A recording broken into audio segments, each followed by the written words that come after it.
All right, let's go ahead and get this thing started. This is the first time I've delivered this talk, so I have no idea how long it's going to take. If you guys have seen me speak before, I want to apologize if I don't seem to be my usual lively and fast-talking self. I've managed and recovered from 2 security incidents since 3 o'clock this morning. So I'm both tired as hell and wired from drinking coffee and Mountain Dew to try to keep my eyes open. Thanks for joining us today. You are attending Deceptive Defense Beyond Honeypots. I'm sorry for having yet another title with the word beyond in it. I didn't get the memo that everybody else was going to use that too. My name is Joey Peloquin. I work at Citrix, and currently I am the Security Operations Architect for our Cloud Operations team. Prior to that, I worked in the Office of the CSO, developed and implemented our Cyber Threat Intelligence program and our Vulnerability Management programs. And I'm also the incident response lead. In my free time, I like to scuba dive.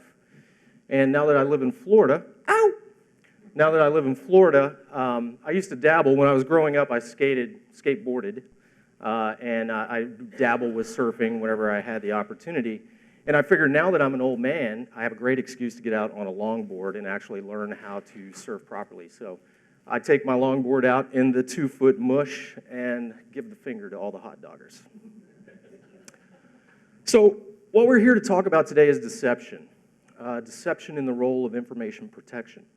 Deception is everywhere around us. Every time you embellish on your resume, you're using deception.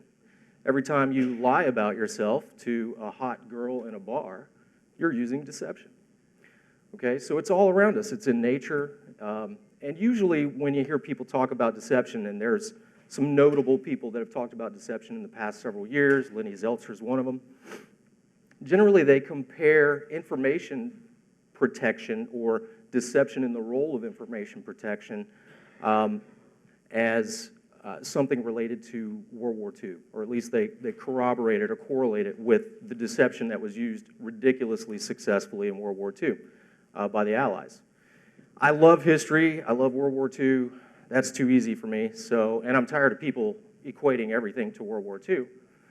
So I've decided that what we're going to do is kind of map information protection deceptive techniques to, originally it was going to be NFL quarterbacks, but once I actually started doing the research, I couldn't really find enough interesting information that was just for the quarterbacks. Obviously, are there football fans in the room first? Because I had a bunch of friends that said, dude, you're going to crash and burn. You're talking to a bunch of geeks. They don't watch football.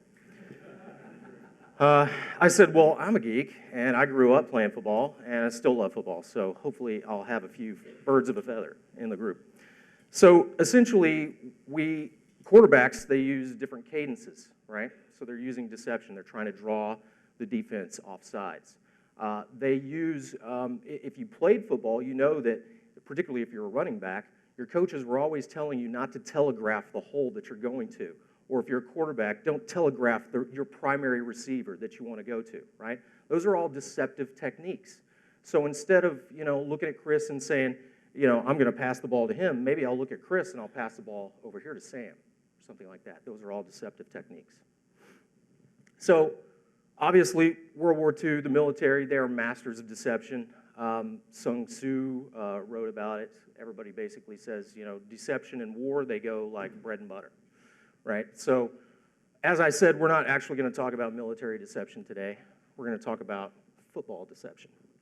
So did you guys watch the playoffs in 2014 when the Patriots beat the Ravens and the Ravens were crying about, oh my God, that's trickery and deceit and blah, blah, blah. It was actually really brilliant deceptive tactics. Unfortunately, Coach Belichick has a really nasty reputation for using trickery and things like that. And basically, people consider him a cheat. He is a brilliant tactician, but it's very borderline cheating. And we're not going to talk about the morality of using deception in the role of information protection today, but if you choose to go down the deception route as a defensive technique in your organization, one of the things that you will have to examine is the morality of doing things like lying to potential attackers, lying to state-sponsored actors, and things like that.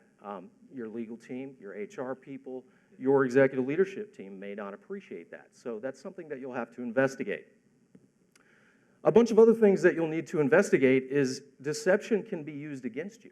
So you're actually employing it as a defensive technique, but if you're not careful, it can be used against you. And we see this mostly with improperly deployed honeypots and things like that. I'm not going to talk about honeypots today. That's kind of the easy stuff to talk about. Drop a box in, profit, right? So we're not really going to talk about that today. What we are going to talk about is we're going to talk about some decidedly low-tech deception techniques that you can use. We're going to talk about some deception techniques that you're already using in your environment, but we don't call it deception. We call it security best practices, okay? We're also going to talk about some things that you probably haven't heard of, depending on what your role is as a security practitioner and where you fall in the pecking order as far as what information and secrets you have access to. Because I worked in the office of the CSO, I was privy to virtually everything, including reductions in force, legal litigation that we had going on. I did all of the employee investigations. So we are an engineering company, obviously. So over 2/3 of our population are engineers. So intellectual property theft is one of the biggest threats to my organization. So one of the things that we want to do is we align or start to think about how we can use deception in our environment is we want to align that with our security objectives, with our security program. What are we trying to achieve? We also have to plan and prepare. And we also have to be agile. We have to be ready to kind of fade and move and manipulate and do different things based on the responses that we're getting from the defensive deception techniques that we're using. So maybe something's not working. Let's stop that. Maybe too many legitimate users have fallen into a particular trap, and that's not effective for us because now we have to spend our energy chasing false incidents instead of actually responding to actual incidents and things like that. Obviously, after we do our planning and our preparation and all of these things, we have to execute on our plan, okay? And again, we have to be prepared to modify. One of the most important things is actually monitoring the deception defenses that you have in place. So I was originally going to have a slide completely dedicated to monitoring, but I'm going to kind of pepper that through the whole talk instead. It should go without saying that if we are using deception techniques as information protection, we have to monitor the activities that are going on there, and we have to be ready to respond to them in the form of incident response or in the form of modifying our techniques or refining our techniques as we go along. And I already talked a little bit about the morality and the ethics piece of it. So these are the definitions or the various types of deception techniques from an information protection or from a defense perspective. These come from a gentleman named James Dunnigan, who is a very renowned military strategist. I think he works for CNN or something as a commentary kind of guy now or something like that. But he wrote a book. He started back in 1995. He didn't actually go to the lengths of defining these things, but he talked about all of these defensive techniques in that book. And then he wrote an update to it in 2001 where he actually took the time to define each of these deception techniques. So I'm not going to read these to you. Obviously, you can do that now, and the slide deck will be available from the web later. I read tons and tons of stuff going back all the way to 1988 on deception.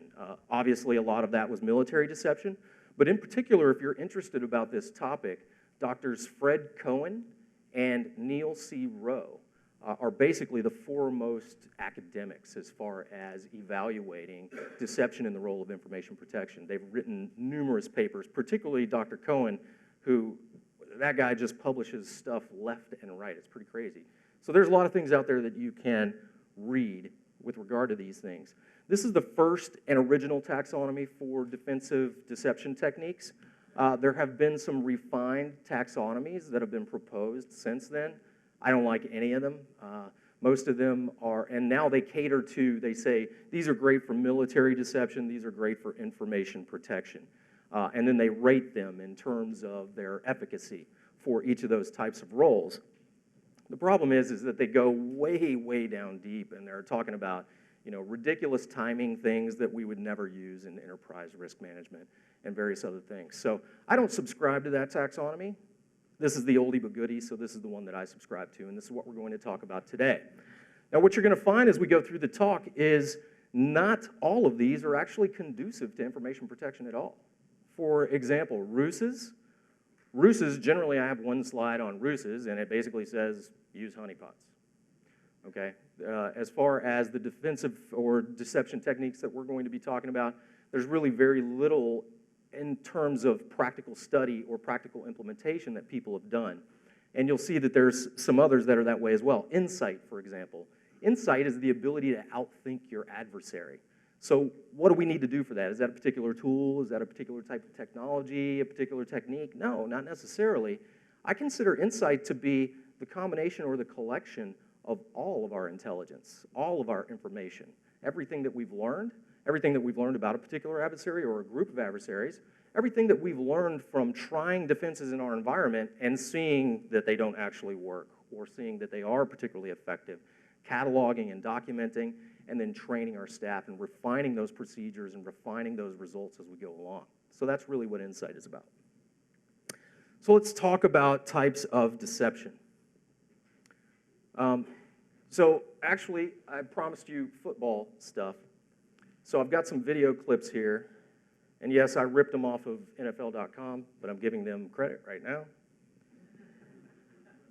Oh, by the way, I mentioned that I played football. We actually used this all the time when I was playing high school ball, and I didn't know what the name was at the time. So that little note down there is more for me than anything else. It's called the sideline hangout. I didn't know that it actually had a name. So let's watch this. I've removed the sound. So what this is, what's going on here, let's watch it first. Manziel is the quarterback. He's going off saying, what's the deal? Why are you calling me over here to the side? Watch his coach's expression. He's talking to him. You ready? You ready to go? You ready? Go. Go. So Manziel takes off,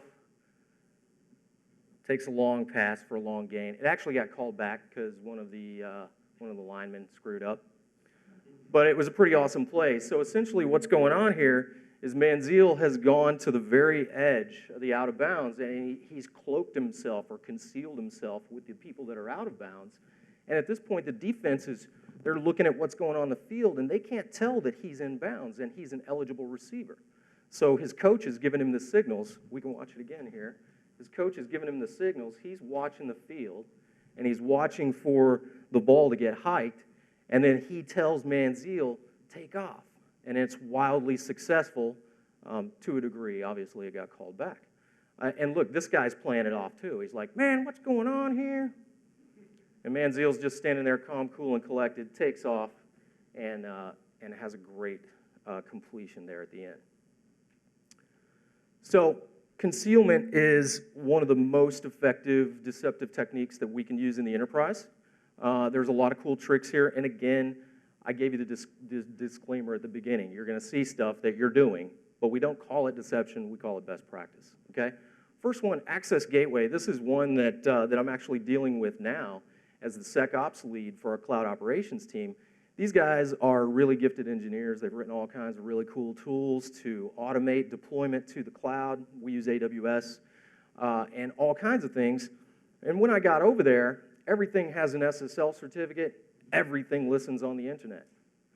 I'm like, guys, this is our primary orchestration tool, and we have it literally listening on the internet in every single region of the world where we operate in AWS. What the hell?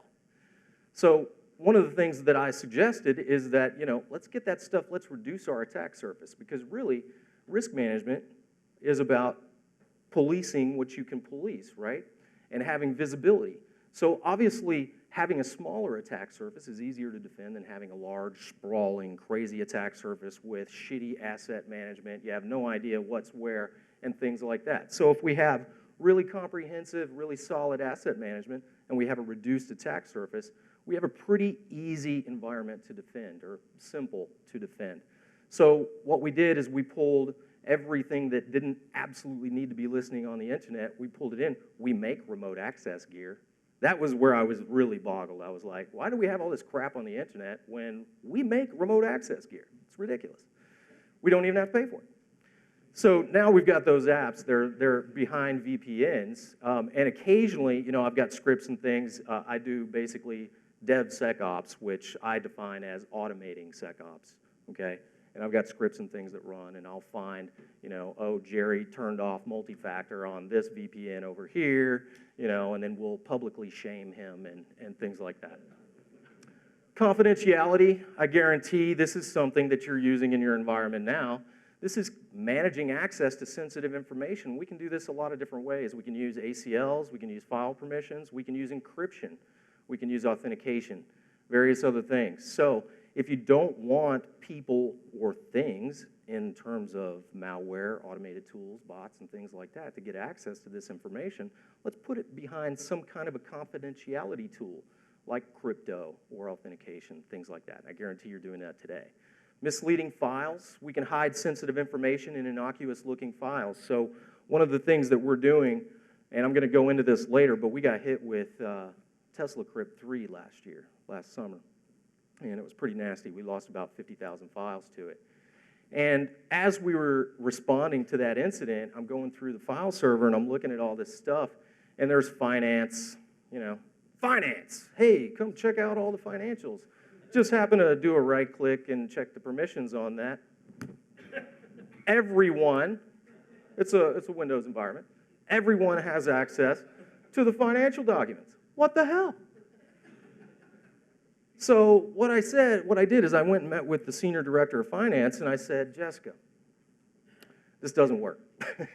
We're going to need to train your folks, and we're going to need to come up with some new procedures, new processes, so that, the inevitable guy that does get inside doesn't go straight to the file server, beeline, because we've all got map drives to it. We live on a Citrix infrastructure, right? It's like, hey, where's all the shit? Oh, there it is, V drive. Okay, so I said, Jessica, let's figure something else out. So some of the most critical files that she has, with some of the most critical old data, stuff that's 20 years old even, we've been around a while, we're now hiding those in files that don't look like they're finance files. Okay, they look like they're for the housekeepers, or maybe you could use catering. Think about something that, let's talk reality about attackers. Now, granted, there's a bunch of studies that come out that say most people are in your environment, 270 days or something before they're actually detected. But are they running rampant in that environment for 270 days? Hell no, man. I've been a pen tester for decades. That's not the way it works, okay? And every moment that you're moving around and you're pivoting, that's another opportunity to be detected, okay? So we're not just going to go out. I'm not going to own a DC and then scan 10/8, right? Because somebody's going to find me. Somebody's going to see that stuff. So the thing is yes, upon close inspection, now, obviously, this isn't really going to work for the guy that goes in and just grabs 100 gigabytes of crap and takes it out. He's going to look at that at his leisure, and he will eventually find your stuff. But this is great for the active attacker that's in the environment. It's security through obscurity, yes. But what is security through obscurity? Deception. Absolutely, it's deception. So this is a cool trick. We're doing that. We're kind of testing it out.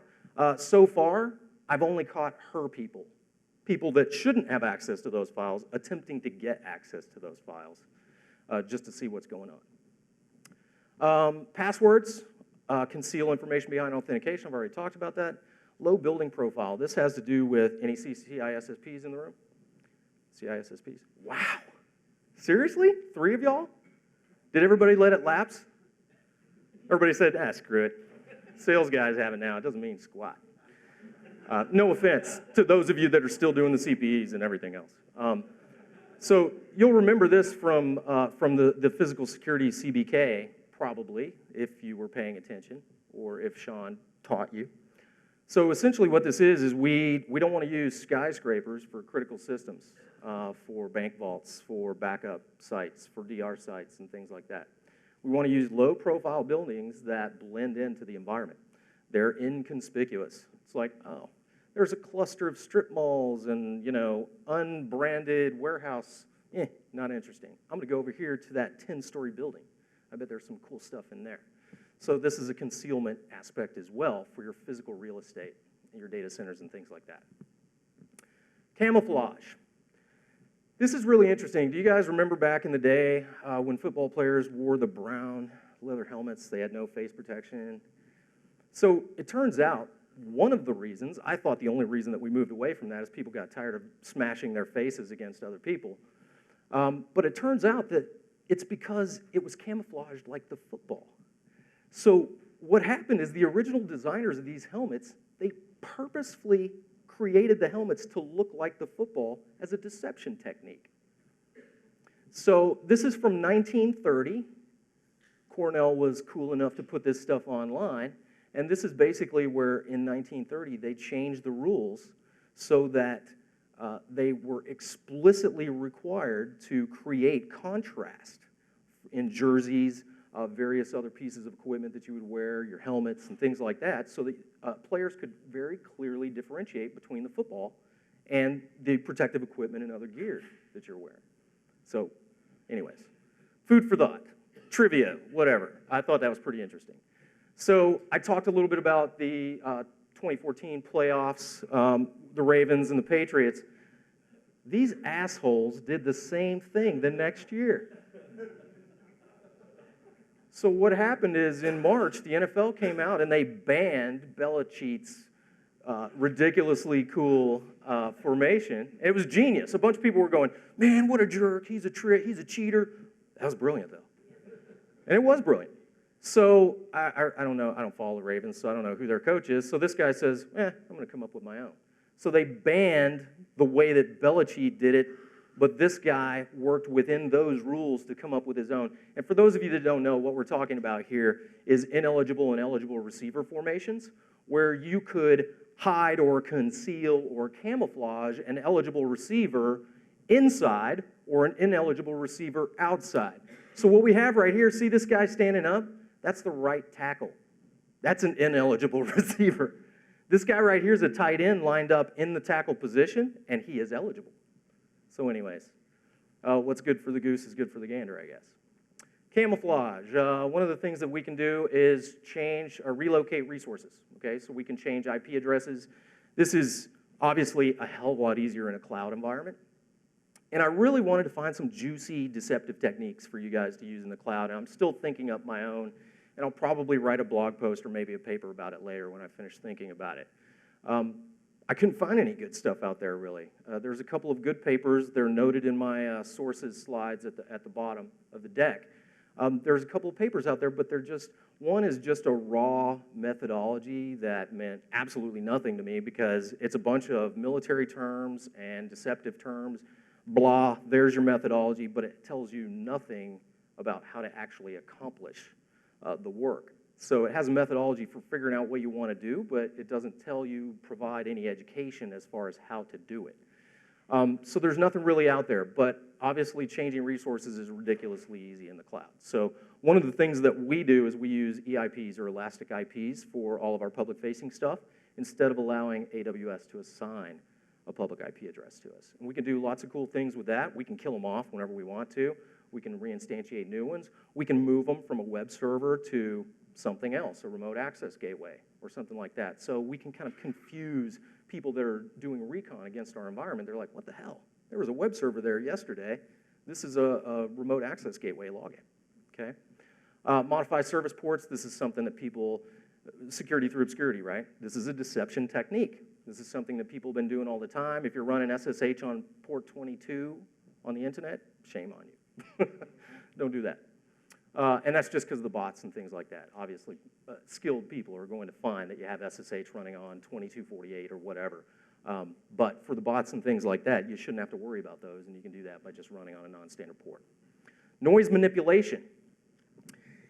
Any of you guys work for the CSO or in the CSO's office, and one of the things that your board requires is sweeps for listening equipment and things like that in their board meetings?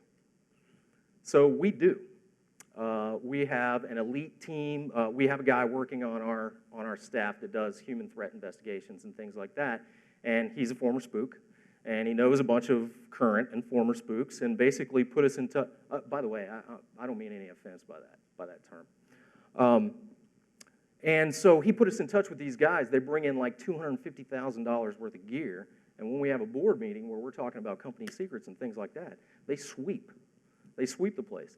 Also, another thing that we do is we say, we're going to have a board meeting. It's going to be in one of these 4 locations, and we'll let you know when. So we don't actually tell them until the very last moment where they're actually going to meet. And we've already got our geeky guys in there with the stuff. Who were the guys from the X-Files? The horsemen, cruising through there with the wands and stuff. So this is actually something that's important to our CSO because he used to work at RSA, and they actually believe that they got owned a couple of times through surveillance equipment like this. People listening in, planting listening devices in conference rooms and things like that. So there's a couple of things that we can do for noise manipulation. We can use noise injection, electrical, sonic, other techniques. And the reason that we want to do that is we want to inject noise. Have you guys heard of the white noise machines that you can use to go to sleep? I use one of those. Wow, they work. They're awesome. Well, these types of devices will also completely screw up the emanations that are required for speech input devices. So whereas you can train a speech input device to listen for a shade coming down for a video presentation, or a particular tone on a bridge, something like that to start recording, because you don't necessarily want to start recording all of the speech, right? Because we still have to exfiltrate that data. So we want the data set to be as small as possible. So we're going to listen in for cues that something cool is about to happen, and then we'll do it, okay? Another is noise reduction. So one of the things that we can do is eliminate all the extraneous or ambient noises within the room so that this equipment, once again, command and control will fail to work, and various other techniques. DNS. DNS sinkholes for command and control. This is well known. How many people have threat intelligence programs or are using threat intelligence in their environment? Okay, a few. Others probably don't know it, but I'm sure that you're using something, even if it's OSINT or something like that. So every threat intelligence company that you talk to, they're going to give you a list of your hosts that are talking to Configure command and control. And the reason they know this is because they have thousands of Configure DNS sinkholes deployed. And that's because Configure, if you guys aren't familiar with it, it uses a DGA, a domain generation algorithm, and it used to, at its peak, it was generating 10,000 new domains every day. So we use DNS sinkholes to block those. We can also use DNS sinkholes to dev null application communication or use that we don't want. One of the things, there was a messaging tool, popular messaging tool that was being used in our environment, hadn't been vetted for security. It circumvented our acceptable use policy, and it was it used SSL.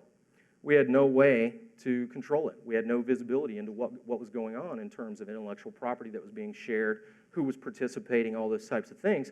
We ended up sinkholing that traffic until we could do a proper investigation, make sure that we onboarded the application properly. Service banners. Again, I gave this away before, but yes, service banners, security through obscurity, changing the web server banner, the application server banner, removing the development frameworks that you're using. Yes, that is security through obscurity, but you know, those of us that have been doing this long enough, every little bit helps, right? It's about defense in depth. And there was somebody that blogged about defense in depth being dead like 5 or 6 years ago. I can't remember who it was, but that guy was an idiot. Of course, defense in depth is necessary. It's absolutely necessary. And even the smallest things that you do, you know, can thwart automated recon activities and things like that, okay? Cloaking assets, cloak valuable targets so they don't look interesting. There's things that you can do. So I actually read about one really hardcore thing. This guy suggested for government entities, because nobody in the government is allowed to serve porn from the office, from the actual government networks and things like that. So what they suggested is taking a very sensitive portal, maybe to a gateway to an IC network, intelligence community network or something like that, and using a porn site as the gateway for that, hosted internally, because employees, if they run across that, they're going, oh shit, I didn't load that. Nobody saw that. I didn't do that, right? And there's a bunch of other ways that you can do that as well. You know, some of that has to do with kind of everything that we're talking here is really kind of cloaking assets. Disinformation and lies. This is one of the most effective techniques that we can use. I looked for something, you know, some way to tie a football video to disinformation and lies, and I just didn't come up with anything that I felt was cool enough. And so I started thinking, and I was like, well, you know, what if I if I was a coach, what if I put a playbook online, you know, and I'd say, this is my baby, this is my awesome playbook, and let people go get it, you know, and it's really bogus. But then I started thinking about it, and injury reports came up in one of my searches, and I started looking into this, and I'm like, injury reports. So this is a really interesting article right here, and you know, obviously he gives it to me, disinformation and lies. Don't believe injury reports. This guy goes on to basically say, no other sport, did you realize no other sport in the world has an official injury report that is required? None, not one. So this guy concludes then that the injury report is for Las Vegas. It's for the people that are betting and gambling on NFL games. That's what the injury report's for. But you have to think about it. Obviously, the other teams are looking at that too, because they're going, is Manning out? You know, is Brady out? No, damn it. No, we're going to have to play against him. So pretty interesting stuff there. And again, this is one of the most effective uses of deception in our environment. Fictitious users, you know, everybody talks about that all the time. I'm here to tell you that this actually works, and I found out by accident that it works. We have a very active legal team. We have a very active finance team. They go to conferences. They put their stuff out there and things like that. And, you know, I've heard of people creating fake users, and then you give them access to specific types of things, and then you can get alerted, you know. Oh, well, nobody should be using that, so I need to go investigate that type of thing. So we had a deputy general counsel person. She was with us a long time, and then she left, and she was really active in the community. Her email was all over the interwebs, and she got spearphished all the time. Well, she left, and she went to go take like an actual GC job someplace, and she had so much email coming in that our general counsel said, we've got to keep that on. And so we kept it on. It ended up being an early warning beacon for spearphishing for us, because she got spearphished all the time. And so that was really useful, and I was like, hey, this is cool. You know, so then we started looking at other people, and our team is involved in separations in the company, obviously, because if there's a high-risk individual that's leaving, you know, we have a concern of intellectual property theft and things like that. We'll preemptively investigate that individual, and then we'll monitor them to make sure that they don't take things with them and stuff like that. So this turned out to be really, really cool for us. Fictitious files is another thing. I kind of use that in conjunction with fictitious users, right? Create files. So I'm hiding my financial data, my really critical stuff, in funky-looking files. Meanwhile, I've got financial records dating back to 1900 in an Excel spreadsheet, and I'm monitoring that file, right, for people that are accessing it. Perception management, I'm going to start speeding up here a little bit because I'm running out of time. Perception management, appear to have better or in some cases worse security than you actually have. So as a deterrent, a lot of times you'll see cops. You ever drive by a cop going 90 and he doesn't even blink an eye and you're like, oh shit, oh shit. And you're looking back in the rear view and he's not moving. He's a deterrent. He's probably taking a nap or, you know, FaceTiming with his girlfriend or something. He doesn't give a damn. He's there as a deterrent to try to keep you from speeding, okay? Same thing here with security. I can go blog about all the really badass stuff that we're doing from a security perspective and be like, bring it, yeah, come on, attack my environment, bring it, we're gonna catch you. Or I could say, man, we really suck at security, you know, and then have traps. Generally, you're gonna be using honeypots and stuff like that. By the way, a note on honeypots, I find that they're generally more effective for organizations that are interested in developing intelligence based on the attacks that are coming in. That's really what honeypots are about, right? It's not just about steering attackers away from your legitimate assets. It's about actually luring them in and watching them and monitoring and learning their TTPs, tactics, techniques, and procedures, right? Unhelpful error messages, failed logins. You ever go to a website and you log in and it says, what's it, the way that it, unknown username and password or bad username and password or failed login. And it's like, man, I know at least my username was right. It's lying to me because of attackers. Attackers will use that. If it says, hey, bad username. Sweet, I got the password right, but the wrong username. Yeah, that didn't come out right. I'm tired. Time manipulation, network and application throttling. This is stuff that's been around for a really long time. You look at network gear where you can de-amplify DOS attacks and things like that using throttling. You can actually write application code into your application so it's self-defending, so it can limit requests and throttle requests and things like that. So it can actually defend against brute force attacks and things like that on its own. Displays, video time. So this is a favorite, right? This is just a fake handoff. And he sold them big time. So he did a really good job. There's actually a bunch of blogs and things that are out there. There's an institute dedicated to teaching quarterbacks deception and ball handling and things like that. So displays, there's some cool stuff here. So I'm going to talk to you about, I'm going to give you one of my things. So we came up with this after the Tesla crypt infection last year. We lost 50,000 files. What we noticed when we analyzed that malware, and then we started grabbing a bunch of other ransomware, every single piece of ransomware and all the favorite ones that are out there today, all process files alphabetically in the file system, every single one of them. Okay, so we were trying to figure out, we were like, okay, there's patient 0. Why the hell is her home directory not encrypted? Well, her home directory wasn't encrypted because it was on the V drive. We set that as the V drive. And the process actually died. So Zen Desktop to the rescue. Zen was churning so hard that it just said, I give up, man. I'm out of here. And it died and took the malware with it, so we only lost 50,000 files. But ultimately what happened is we went back and researched that and said, I'll be damned, what's going on here is it's processing alphabetically. So then we started looking at other ransomware and it all did the same thing. Those guys are all borrowing code from each other anyway. So I came up with the idea, our file servers are ridiculously important to us, right? So what we did is we seeded the top of the file servers with huge files, gigabytes, and then we put some auditing on those. We put audit events on those, and then we used a heavily modified version of this PowerShell script right here. So if you go into Event Viewer, and you right-click a particular event, you can attach a task to it. And what we're doing is we're running this script as a task based on an audit event. So ransomware, what's it do? When it encrypts the original file, it deletes it, right? So what we're looking for is we're looking for a delete. And then what we're going to do is we're going to go look up the user that deleted it because all ransomware runs in the context of the user that got owned, okay? So another defense against this is managing your permissions properly. She shouldn't have had access to everything in the file server. So that's actually a lesson learned for us. We went back and completely overhauled all the permissions in the file server after this happened as well. We've been hit 2 more times since then, 0 casualties. Oh yeah. DTK, TCP, anybody from 1998?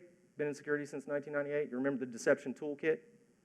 Deception Toolkit, they have a port assigned to them, TCP 365. That announces that I am using deception defenses in this environment. Enter at your own risk. So one of the things you can do as a display is you can open that port. You can run whatever you want on it, just some crap. And then when they start sweeping the environment, they go, oh shit, 365's open. Let's go attack Sears instead. Internal Darknet. Okay, Darknets, everybody knows what a Darknet is. So essentially we carve out some space inside.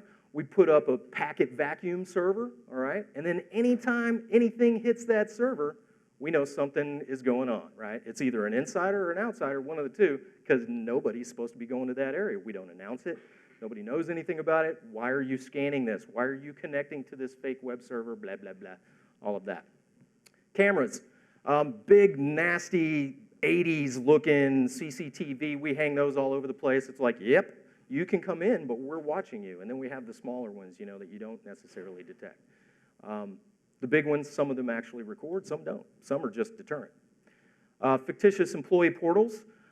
So I like to put a, this is actually something we're working on right now. We're going to put up a portal, like a self-service employee portal, and we're going to put it up there, no two-factor or anything, so that any credentials that get harvested through phishing or anything like that, hey, come try them out here. Yeah, it'll work, come on. And then we have access to the creds that they've stolen, right? And we can also study the TTPs, maybe attribute the activity to an actor, et cetera.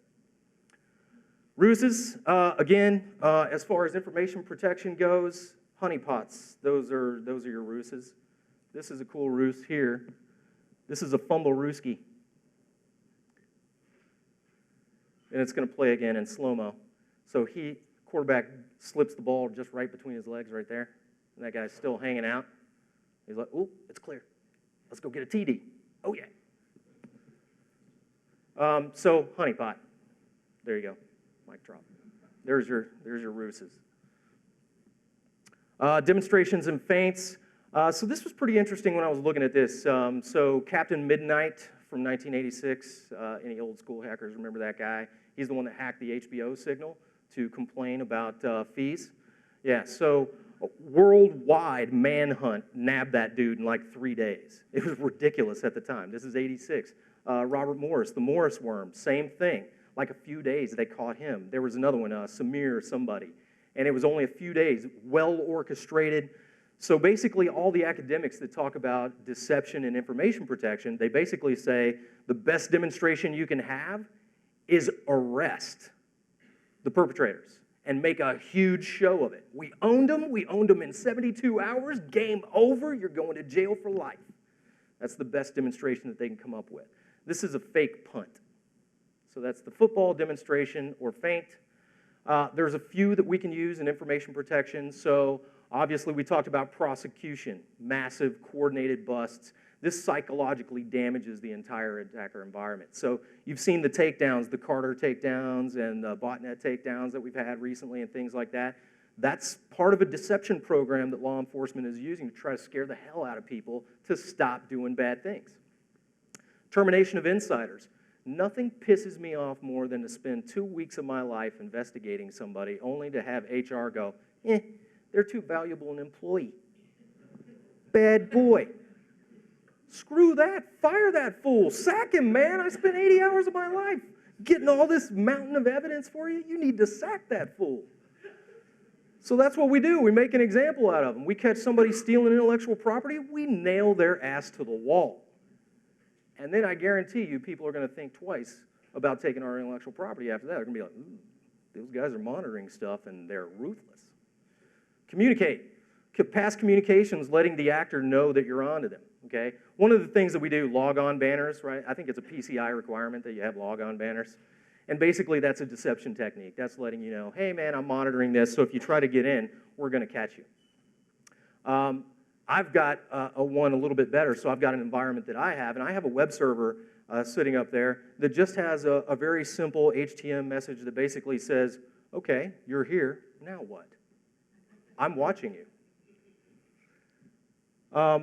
Litigation, I modified this a couple times today, I've been half asleep. In litigation, we trust. So we have security researchers submitting stuff to us all the time. We have all kinds of things going on. We have the intellectual property concerns and all that type of thing. And I love working for our legal team. I wish our HR team was half as ruthless or at least willing to do the right thing as our legal team is. Our legal team does not mess around. Whenever I find stuff on the internet that's not supposed to be there, those guys are with the takedown notices. We will sue you out of existence. And almost everybody complies. So don't be afraid to use litigation. Insights, I kind of talked about that a little bit. It's not one particular tool. It's not one particular technique. This is really kind of a correlation of everything that you've learned, everything you learned from your buddies, everything you learned from your user groups, everything you learned from getting your ass handed to you by threat actors on a daily basis. Okay? That's kind of putting it all together. So what do we do with this stuff? Obviously, if we're monitoring, we're coming up with lots of cool organic intelligence. I call it Orgent. When you're creating or developing, you take, and by the way, the last guy, Bros Before Flows, is he in here? Love your title, dude. As soon as I saw that, I was like, man, I don't care if it's the worst bro talk ever, I'm going. That was awesome. Shit, I forgot what the hell I was going to say now. Anyway, kudos. Kudos to you, man. Thank you. So deception intelligence. Even if we only share this stuff internally, you know, with other teams, business units, things like that, we have to share the intel that we have. You know, a little 6-man CERT, you know, a little 4-man red team, that type of thing. It's no good to just keep that information to yourselves. In fact, I would encourage you, if you're a manufacturer or something like that, if you can get away with this, we can, because we have mostly engineers, and we write a lot of code, we create hardware and stuff like that. We do CTFs internally. So we have product security teams. We have auditors that come let us beat the shit out of them because they don't know anything, you know. So we're just like, ooh, yeah, forget the CTF targets. I'm hacking you. But those are really cool. And it fosters collaboration among your teams. And it enables sharing. It enables you to build communication pathways that may not necessarily exist.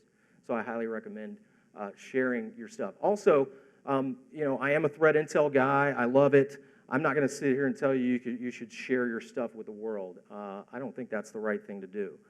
Number one, as far as the threat intel platforms are concerned, there is no vetting of the individuals that are sharing information with the community.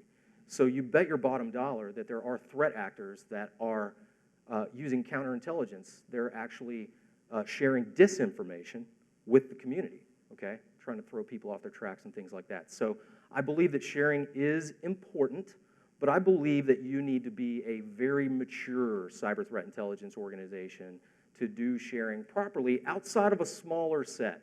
I've got colleagues that are in the finance space that are big RVAsec people, and I share things with them, but we have an agreement that they don't share it with the community. And that's because it's kind of the same, my belief is kind of the same thing as Mandiant FireEye. So Mandiant FireEye, they don't really share their intel about most of the malware and things like that that they know about. And their justification, it used to piss me off, but now I appreciate it because I'm a customer and they save our butts on a daily basis.